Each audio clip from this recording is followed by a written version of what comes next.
जब किसी लड़की के साथ रेप होता है तो सारा मीडिया, सारा देश एकदम से एकजुट हो जाता है कि दोषी को फांसी दो, अभी के अभी उसे मार दो, उसे जीने का कोई हक नहीं।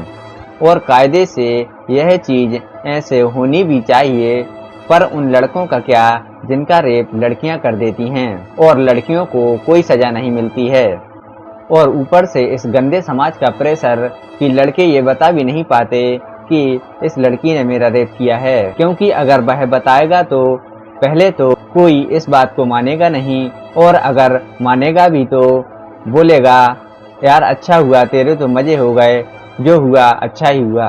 पर उस इंसान का क्या जिसका रेप हुआ हो, उसकी सारी जिंदगी कैसे बीतेगी, उसने कल को अपनी वाइफ को कैसे फेस करना है। ऐसी बहुत सारी चीज़ें होती हैं जो कि लड़के बता नहीं पाते।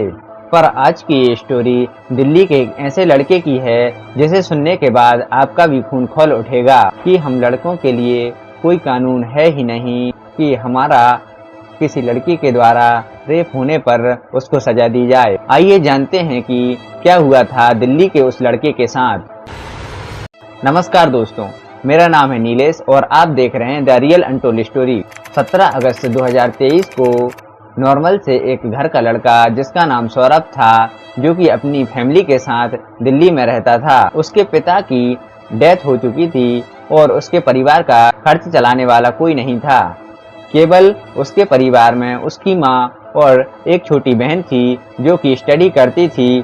तो वह लड़का फूड डिलीवरी का काम करता था। तो रोज की तरह वह लड़का एक दिन फूड डिलीवरी का काम करने के लिए जाता है और वह देर रात तक काम करता है, लेकिन उसे ज्यादा पैसे नहीं मिल पाते हैं।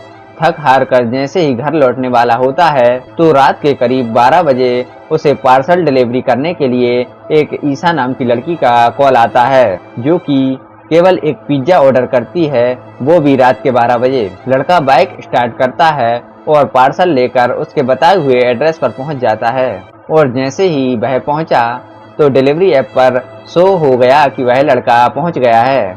उसने देखा कि घर तो बहुत बड़ा है। फिर उस घर में से एक लड़की पार्सल लेने के लिए आती है और पार्सल लेकर लड़के से बोलती है कि तुम यहीं बाहर इंतजार करो और मैं पैसे लेकर आती हूँ, अगर तुम चाहो तो तुम अंदर भी आ सकते हो। तो लड़के ने उससे मना कर दिया और बोला मैं यहीं पर ठीक हूँ। फिर वो उस लड़के से बोलती है कि तुम अंदर आ जाओ। फिर लड़का बोलता है ठीक है और सोचता है कि मैं पैसे लेकर घर चला जाऊंगा। और लड़का जैसे ही अंदर आता है तो क्या देखता है कि अंदर तो पार्टी चल रही है और जोर जोर से म्यूजिक चल रहा है और वहां पर लड़कियां डांस कर रही हैं और उस कमरे में कोई भी आदमी मौजूद नहीं है। पर उसे क्या, उसके दिमाग में तो स्टडी, घर और सुबह कॉलेज जाना यही चल रहा था। वो लड़की पार्सल लेकर अंदर गई और बाहर आई तो उस लड़की की पूरी बॉडी लैंग्वेज चेंज थी, क्योंकि उसने शराब पी रखी थी और बाकी सभी लड़कियां भी शराब पीकर नाच रही थीं। पहले तो उस लड़की ने बाहर आकर उस लड़के से बहुत अच्छे से बात की थी कि मैं पैसे लेकर आती हूँ, तुम यहीं पर इंतजार करना।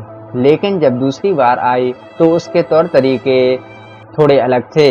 वो थोड़ा घूर घूर कर उस लड़के की तरफ देख रही थी और लड़के से बोली कि कैश तो मैं तुम्हें दे सकती हूँ और ज़्यादा भी दे दूंगी, पर अगर तुम हमारे साथ पार्टी करो तो। मगर वो लड़का अगर दूसरे लड़कों की तरह होता तो सोचता चलो पार्टी करते हैं, कोई है भी नहीं। लेकिन वो लड़का बोलता है मुझे कल सुबह कॉलेज जाना है, मैं लेट हो रहा हूँ, मुझे मेरी पेमेंट दो और मैं घर चला जाऊँगा। फिर से वो लड़की उससे प्यार से बोलती है तो वह मना कर देता है। उसके बाद वो लड़की चिल्ला कर बोलती है कि तुझे समझ नहीं आ रहा है मैं क्या बोल रही हूँ। तो वह लड़का घबरा जाता है। फिर वो कहती है तू मुझे जानता नहीं मैं कौन हूँ, अभी पुलिस को कॉल करूँगी और तुझे पकड़वा दूँगी। अगर तूने मेरी बात नहीं मानी तो तुझ पर हैरेसमेंट और रेप का केस लगवा दूँगी। तो वह लड़का डर जाता है और वह लड़का हाँ बोल देता है और रुक जाता है। फिर वह लड़की उस लड़के को आगे से ड्रिंक ऑफर करती है तो वह मना कर देता है और बोलता है कि मैं ड्रिंक नहीं पीऊंगा। फिर उसी के पास वाली एक और लड़की उससे ड्रिंक करने का बोलती है, लेकिन वह मना कर देता है। फिर वह लड़की उससे दोबारा चिल्लाकर बोलती है कि तू पी। वह लड़का इतना डर जाता है कि उन्हें मना नहीं कर पाता और वह शराब पी जाता है। फिर उस लड़के से बोला जाता है कि अंदर बेडरूम है, वहाँ पर जाओ और मैं वहाँ पर आती हूँ, हम ये करेंगे वो करेंगे, ऐसी ऐसी बातें चलने लगीं। फिर उस लड़के के दिमाग में ये सब चलने लगा कि डिलीवरी ऐप पर मेरा नंबर है, अगर ये नंबर वो लड़कियां निकाल लेंगी और मेरी कंप्लेन कर देंगी तो मैं फंस जाऊंगा। इसलिए वह लड़का डर कर रूम में चला जाता है और यहीं पर वो चीज़ होती है जो किसी इंसान के साथ नहीं होना चाहिए, चाहे वो लड़की हो, लड़का हो, कम एज हो या ज़्यादा एज हो, क्योंकि ऐसी घटनाएं कभी नहीं भुलाई जा सकती।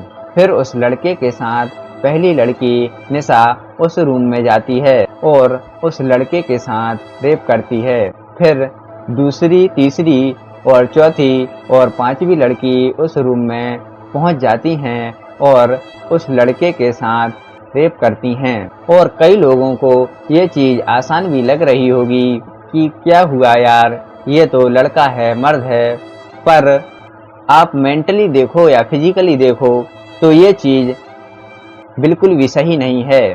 किसी भी इंसान के साथ कोई भी चीज़ ज़बरदस्ती की जाए तो वह खतरनाक हो सकती है, इसमें किसी व्यक्ति की जान भी जा सकती है। 2 से 3 घंटे तक उस लड़के के साथ वो सब हुआ जो कि उसने पूरी ज़िंदगी में नहीं सोचा था। लड़कियों ने पी रखी थी, कोई उस पर इधर से कूद रही, कोई उधर से, और ये सब चलता रहा। और अब तक रात के करीब 3 बज चुके थे और सुबह के 4 बजते ही जैसे ही उन लड़कियों की ड्रिंक उतर जाती है तो वह उससे बोल देती हैं कि अब तू भाग जा। वो लड़का बाहर निकला, रो रहा था, उसकी आंखों में आंसू थे कि अगर किसी को भी बताया तो मेरा समाज में मजाक बनेगा, कल को मेरी शादी कैसे होगी और मुझे घर का भी देखना है। ये सारी चीज़ें उसके दिमाग में चल रही थीं और जो रात में हुआ वो तो उसके दिमाग से हट ही नहीं रहा था। फिर उसने डिलीवरी बैग कंधे पर टांगा, बाइक उठाई और घर की तरफ बारिश में रोते रोते निकल जाता है। घर पहुंचा तो उसकी मम्मी ने पूछा कि तुम कहाँ थे पूरी रात, क्या कर रहे थे, या दोस्त के घर पर थे? फिर उसने बोला कि माँ मैं दोस्त के घर पर था, और यह चीज़ यहीं थम जाती है। वह लड़का बुरी तरह डर गया था कि अगर मैं ये चीज़ किसी को बताऊंगा तो मेरा ही मजाक बनेगा। और लगभग 1 साल बाद वह लड़का अपने एक खास दोस्त को ये सारी बातें बताता है, जो कि वह दोस्त पत्रकार होता है। तो वह दोस्त इन सब घटनाओं का एक आर्टिकल बनाकर उसे वेबसाइट पर डाल देता है, जहां से मैंने ये रीड किया और आपको ये स्टोरी सुनाई। और वह लड़का खुद नहीं चाहता कि उसका नाम और उन लड़कियों का नाम बताया जाए। पर आप लोगों को क्या लगता है, क्या उस लड़के को इंसाफ मिलना चाहिए? कृपया कमेंट में अपनी राय दें।